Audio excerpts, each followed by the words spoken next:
historian and social activist, who is joining us live from Kuala Lumpur, and Zafar Bangash, director of the Institute of Contemporary Islamic Thought from Toronto. Let's start with our guest in Kuala Lumpur. How realistic do you believe that the Iranian foreign minister's proposals were at this assembly? Is it likely that we could see any of these actually happening? Well, I think that the proposal of the foreign minister of Iran was realistic. Actually, this has been the intention of Hamas since they started their operation on the 7th of October. What Hamas was trying to achieve through its military operation against Israel is to have a negotiated settlement with the Israeli regime to ensure that Israel releases the prisoners, Palestinian prisoners, that it keeps illegally in its prisons since many years, in many cases without any charge, only under administrative detention.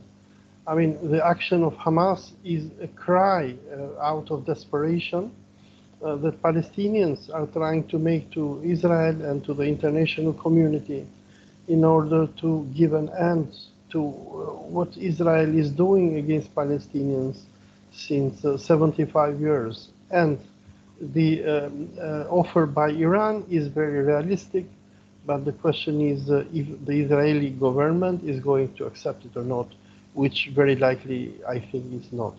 Well, that is actually a very good question. Let's see if Zafar Bangash believes that the Israeli side will or will not accept this proposal. Well, that will depend on several factors. The first is as to how much pressure the Israeli public, whose relatives have been taken prisoner by Hamas, are able to exert pressure on the Zionist regime. The other factor, of course, is that if there is a ceasefire in Gaza, that would mean the end of Netanyahu's hold on power, because he's facing several criminal charges, and he sees this as in his interest to continue to prolong this war as much as possible, so that when there is a war situation, obviously those that are clamoring to get rid of him would remain mute. And therefore, it is in his political interest for survival to continue this war and not accept any settlement. In fact, there was a survey done about 2 weeks ago that found that 79% of Israelis believe that Netanyahu is directly responsible for failing to provide security to Israeli citizens when Hamas carried out that bold operation on October the 7th, which essentially destroyed Israel's myth of invincibility. So these are several factors, but the most crucial is going to be inside Israel as to how much pressure the people whose relatives have been taken prisoners by Hamas and Islamic Jihad are able to build a momentum. Obviously, the Zionist regime is trying to suppress that in terms of not giving it wide publicity, but there is a very, very strong momentum inside Israel regarding that. Well, of course. And let's go back to our guest from Kuala Lumpur. And what other aspects in the Iranian foreign minister's speech do you think were important to highlight?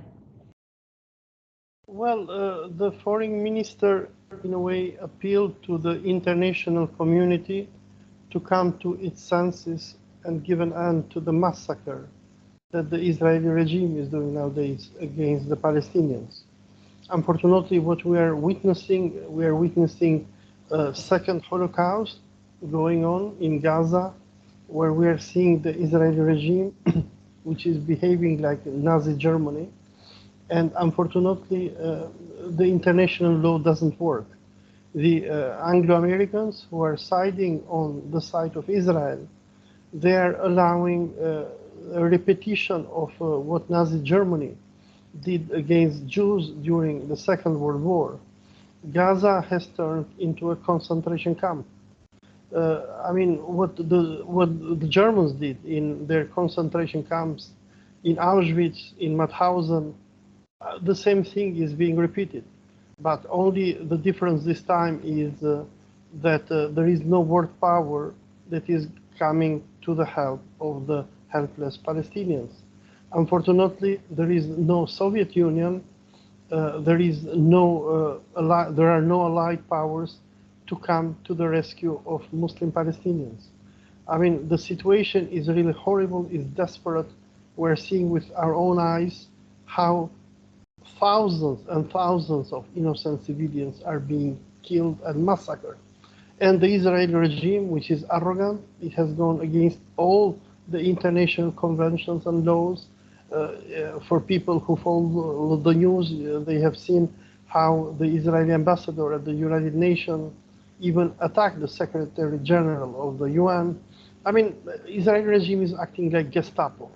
And actually, the speech of the Iranian foreign minister is an appeal to the international community, to international law, to people who still believe in the rule of law, to do something and to give an end to what Israel is doing against humanity. I mean, the killing of Muslims and Christians of Gaza is not a killing against Palestinians, is not an attack against Hamas, like Israel tries to justify it, but it is a massacre against humanity. I mean, today, Israel is being allowed to ignore the international law, and there is nothing, there is no noise coming from Western governments which are giving cover to this brutal massacre that the Israeli regime is doing against Palestinians. And for the only reason because these Palestinians are not Jews. If these Palestinians were to be Jews, all the so-called Western international community would have cried loud, would have even declared war against anyone going and killing Jews in such a way. But unfortunately, because Palestinians are Muslims and Christians, and because they are Arabs, they are allowed to be massacred. So, Mr. Bangash, what is your opinion regarding the United Nations General Assembly and whether or not we could be optimistic about a resolution to be passed by this special emergency meeting on Palestine, something that would actually have some practical effect on alleviating the sufferings of the Palestinian people? As far as the UN General Assembly is concerned, which basically represents the will of the majority of the countries in the world, it will definitely, the way the General Assembly is composed, it definitely will pass a resolution seeking an end to the war, calling for a ceasefire, relief operations, etc. The General Assembly will support that because the overwhelming majority of the countries in the world do see that Israel is perpetrating a genocide there. They do see that it's the United States and the European countries that are backing Israel's genocide against the Palestinian people. And that's why in the Security Council, the resolution that was presented by the US yesterday, and Russia had to veto it quite legitimately because the US basically called for, number one, condemnation of Hamas, number two, that the Palestinians should release all Israeli prisoners, but there was no word about whether Israel should release more than 10,000 now prisoners, Palestinian prisoners that it is holding, many of them illegally. Even before this crisis escalated, Israel was holding 5,200 Palestinian prisoners, many of them under what is referred to as administrative detention.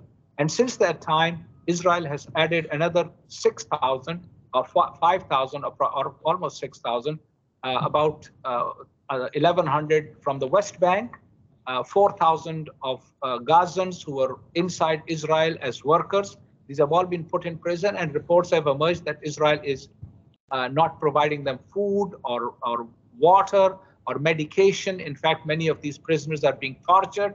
This is actually happening right now. And that's why the American-based Center for Constitutional Rights issued a 40-page paper in which it said that Israel is guilty of genocide in Gaza and America is complicit in that crime. So what America was doing through the Security Council is to actually blame Hamas for all the problems, ignoring that there is a 75-year-long history of Zionist crimes against the Palestinian people. But when it comes to the General Assembly, definitely there is much greater understanding of the reality. There is much greater sympathy with the plight of the Palestinian people. I mean, after all, we know that there was a General Assembly resolution passed in 1982, which is resolution number 37/43, to which the Iranian foreign minister made a reference that according to that resolution, people under occupation have the right to resist their occupiers by whatever means necessary. These words were specifically added to the resolution in 1982 to emphasize that people under occupation have the right to resist their occupiers by whatever means necessary. And this was in reference to Namibia as well as Palestine. So we see that as far as the position that the Iranian foreign minister took is completely in accordance with the wishes of the United Nations General Assembly, and that is also reflective of the will of the entire population of the world, except for these oppressive powers like the United States and European countries, etc., that have for generations supported the Zionist occupation of Palestine. So although I see that the resolution at the General Assembly would be passed, but how to implement it is the big question. And I think the only way that question would be answered is as to how much pressure the resistance front is able to exert on Israel to not make it worthwhile for it to continue that the crimes that it's perpetrating in Gaza, the genocide that it's perpetrating in Gaza. So, Mr. Olsey, Mr. Bangosh did elaborately point to the different aspects of a resolution to be passed by this UN General Assembly and the fact that it's very likely that it will do so. But in your opinion, well, let's talk more about it's one thing to pass a resolution, another thing to get Israel to abide by it. Yes, and that is the problem. What is happening nowadays is that the Americans, by using their veto power at the Security Council, they are giving the green light to the Israeli regime to massacre Arabs. I mean, at this moment that we are speaking here, Israel is engaged in war not only against Gaza. Israel, since a number of years, is bombing Syria, is in a state of war with Lebanon, is bombing Lebanon. So all the Middle East is on fire. And unfortunately, the Anglo-Americans, they keep on supporting Israel and arming Israel to the teeth, allowing Israel to go against the international law and to behave like Nazi Germany in the Middle East. The unfortunate thing for the people of the Middle East nowadays is that there is no longer the Soviet Union.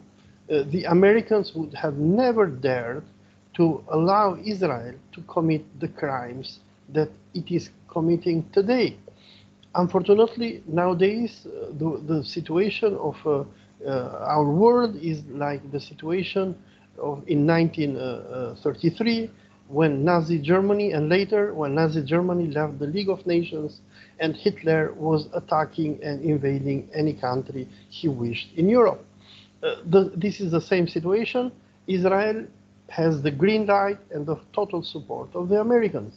And if there is not a threat of a World War III, if countries such as Russia, China, and Iran do not make a military move against Israel and the Americans will keep on allowing Israel to go on with its massacres against the Palestinians. What we're witnessing is horrible, and something else which is very worrying is that since the collapse of the Soviet Union, the Americans have, in a way, blackmailed all their allies I have here in mind countries of Eastern Europe, which in 1990s were against Israel.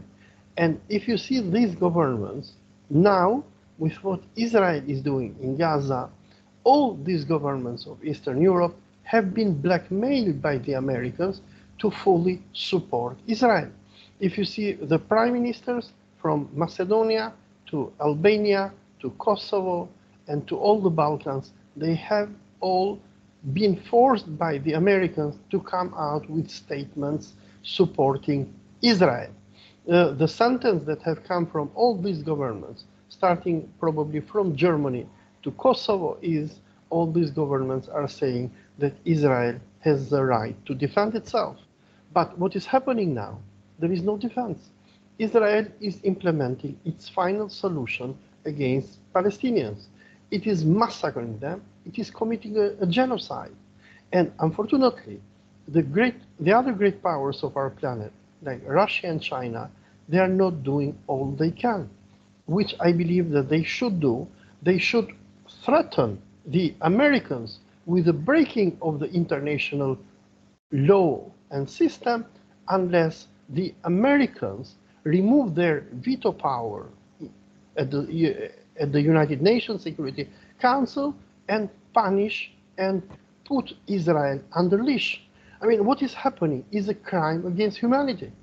And the generations who are going to come after us, they all will remember the horror that we're seeing.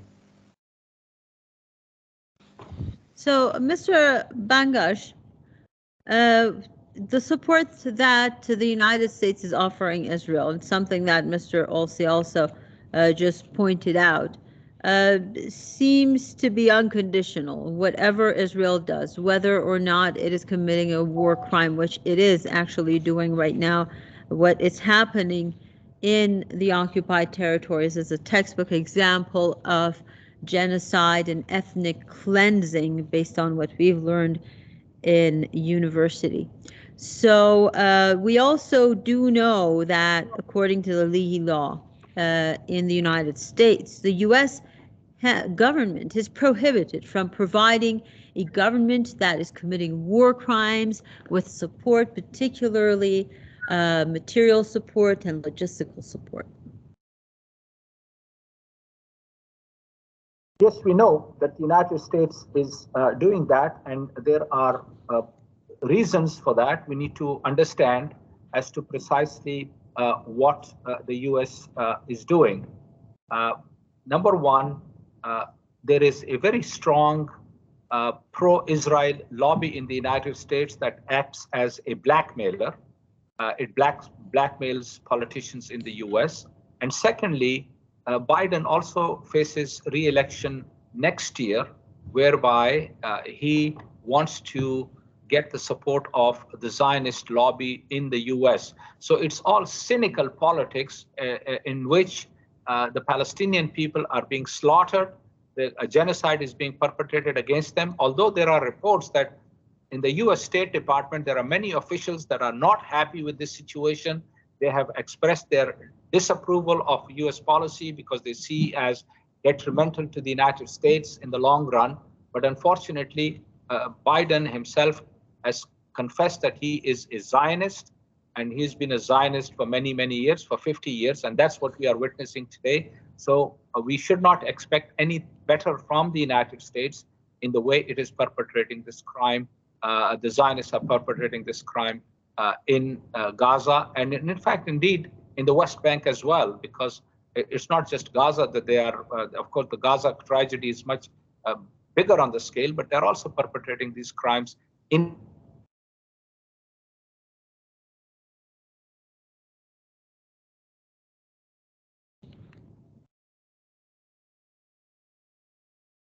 Well, it seems that we've lost our guest who was joining us from Toronto.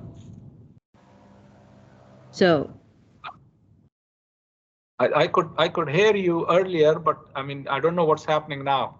okay, if you could please continue, we do have you loud and clear. Okay, so I can continue then. At the time, I think we basically got cut off.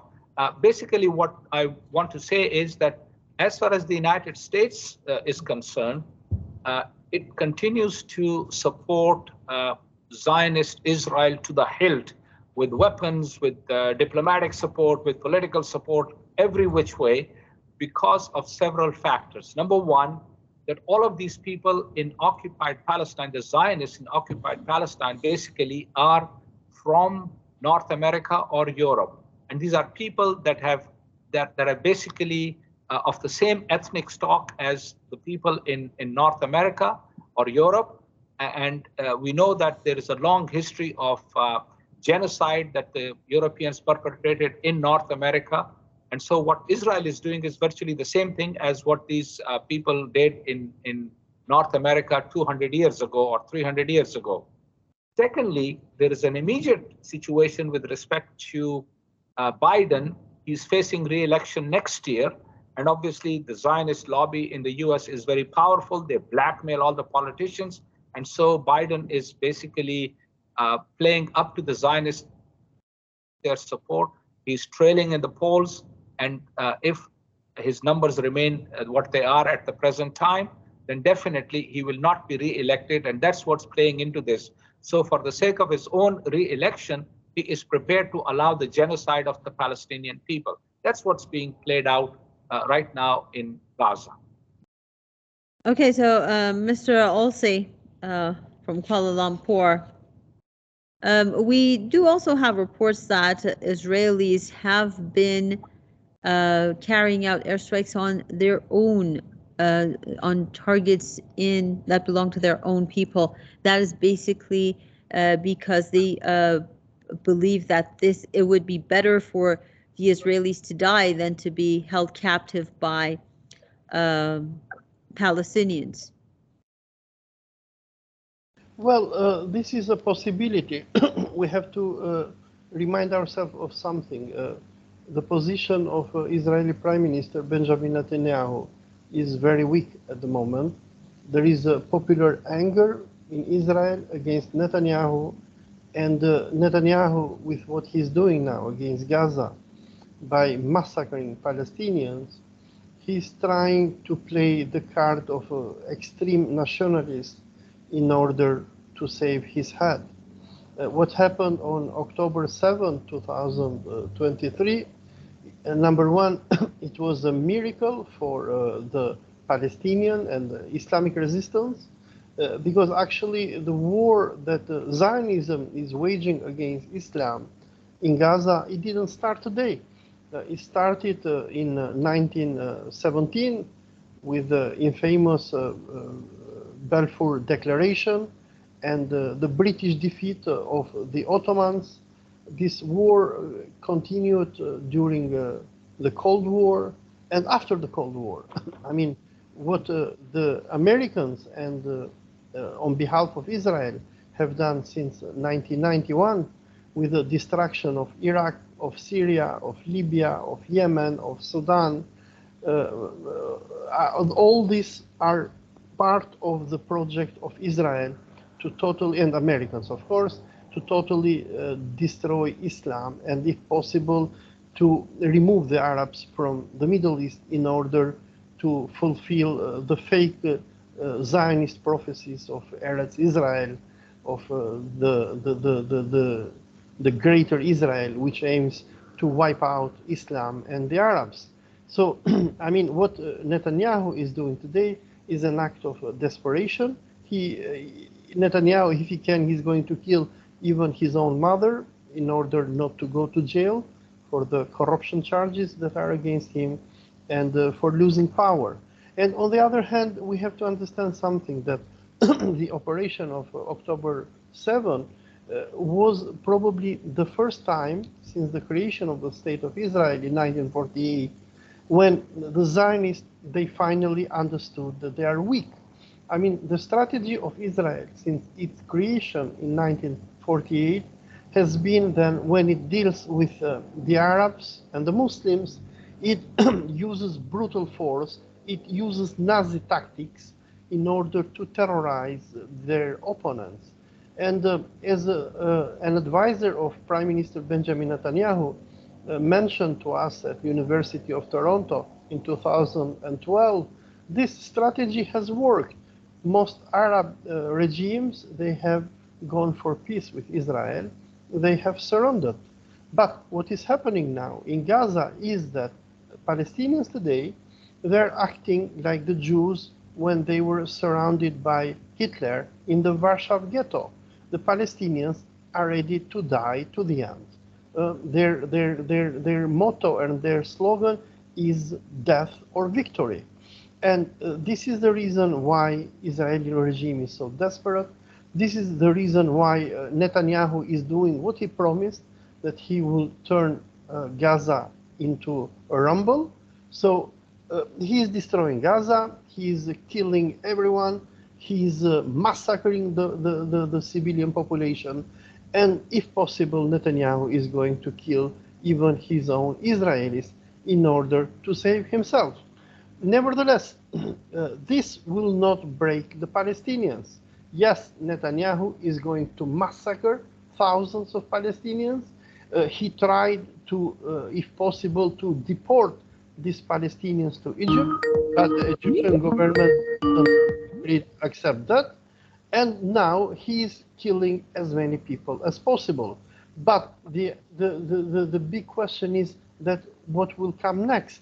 Okay, the Palestinians are ready to sacrifice themselves, and Netanyahu is going to kill thousands of Palestinians. The Anglo-Americans are going to provide the legal and the military support and cover to Israel to continue with its massacres. But the question is, what will come next? If Netanyahu believes that by massacring the Palestinians, he is going to crush the will of these people, he is dead wrong. If today Hamas and Izzadin al-Qassam has probably 40,000 fighters, in the future there will be 400,000. The Palestinians are going to fight with anything that is in their hand for their liberation. The state of Israel is a total failure. Now, 75 years after the creation of Israel, Israel does not have the security that the Zionists were dreaming. I mean, I have been to Israel and I've seen how horrible is living in this country. There is no peace. I've seen many interviews of European Jews, many of them are Albanian, who live in Israel, and they are all in panic. They are saying, we want to go. And we have to remind something, our viewers, not all Israeli citizens are Zionists. A great majority, probably 80% of the population of Israel, they moved to Israel from Eastern Europe, from countries like Ukraine, like Belarus, like Poland, like Albania, after the collapse of the Soviet Union. And many of these people were not even Jews, but they claimed to be Jews, and Israel welcomed everybody who was faking documents. And these people, they moved to Israel as immigrants. So people who live nowadays in Israel, majority of them, they're like immigrants who moved to Canada or the United States. But what is happening now, when Israeli cities are under the rain of rockets launched by Hezbollah and Hamas, many of these people, they are thinking to go and to leave. And that is why Netanyahu is doing what he's doing, because the very Zionist project, which was established by the British in 1917, is in a deep crisis. I mean, if Hamas or Hezbollah repeats what Hamas did on October 7, we are going to see thousands and probably hundreds of thousands of Israelis who are going to abandon Israel. Nobody wants to live under rocket fire. While Israel is terrorizing the Palestinians and the Arabs and mass killing them, the situation is also bad in Israel itself. And that's why Netanyahu is ready to kill anyone in order to save the Zionist project and his own seat. Interesting. So, Mr. Bangash, we're running out of time, but let's discuss this as well. The Iranian foreign minister did propose holding a referendum of all the people who originally lived in the occupied territories of Palestine in order to determine how this state should be run. How likely do you see that happening, and how strong is that proposal? First of all, the proposal itself is absolutely valid. That's how it should be done. And it's a very fair proposal because it allows for the original inhabitants of Palestine to have their say as to what kind of a state they want to have in Palestine. Secondly, I think it is now more than likely that as soon as this war ends and Israeli airports are opened, that there is going to be a mass exodus from Israel, because the vast majority of the people in Israel are people who want to enjoy their life. And today, Israel has become the most insecure place in the world for the Jewish people. And so the overwhelming majority of these people, these immigrants that have come from other countries, I don't actually even call them immigrants. They are illegal squatters because they have no right to be in Palestine. They have been brought in illegally into Palestine. These people will all flee, and there'll be nothing left of what is referred to as the Israeli state. So I think this proposal that the Iranian foreign minister mentioned in the General Assembly, in his speech in the General Assembly, and this has been the position of the Islamic Republic for a long time, that there should be a referendum in Palestine for the original inhabitants of Palestine, be they Muslims, Christians, or Jews, so that they can collectively decide what kind of a state they want. And all of these people, incidentally, will have equal rights under the law, not like today, where the Zionists, Jews, enjoy all the rights, and the Palestinians have absolutely no rights. That's why repeatedly many organizations, many think tanks, many human rights organizations have referred to Israel as an apartheid state. This apartheid has to be dismantled so that there can be a state that would be established on the basis of fairness and equality and equal opportunity for everybody. And Mr. Olsi, your position on the foreign minister's proposal to hold a referendum as we wrap up?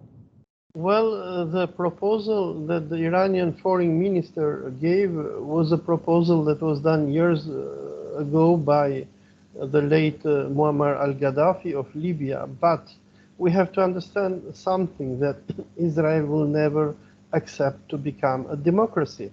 I mean, if there will be a referendum in Palestine, or even if Israel will finally accept to turn itself into a democracy, and to treat its Palestinians, the Palestinians of Gaza and the West Bank, as its citizens, this will be the end of the Zionist state. And this is a big problem for the Anglo-American and the Zionists, because they don't want democracy. They don't believe in democracy. I mean, the reason why Netanyahu is bombing Gaza now, why he's massacring the civilians, why he wants to force the Palestinians to flee into Egypt or other countries, is because Netanyahu hates democracy. If there will be democracy, if there will be elections, if the Palestinians will be granted citizenship in their own country, I mean, let even the immigrants who came from Ukraine and Kosovo and Albania and Romania, let them stay there. But if Israel will become a democracy where people will not be discriminated because of their ethnicity or religion, where Jews and Muslims will be treated as equal, there will be no more the Zionist or the Jewish Israel. Israel will become a multicultural country, will become like Canada, will become like Germany and many other countries, and this is the end of the Zionist dream. The problem is that people who surround Netanyahu, but even those Anglo-Americans and the evangelicals who still support this state, they believe in an extremist fundamentalist ideology, the ideology of the Armageddon, the ideology of the defeat of Islam, the destruction of Muslims, because they believe that only in this way Allah is going to forgive the Jews. But the 75 years of the existence of the state of Israel The billions and billions of dollars that the Anglo-Americans have invested in this country have shown that this country is a total failure. I mean, let us forget Gaza and West Bank for a moment. Israel has a problem even within itself.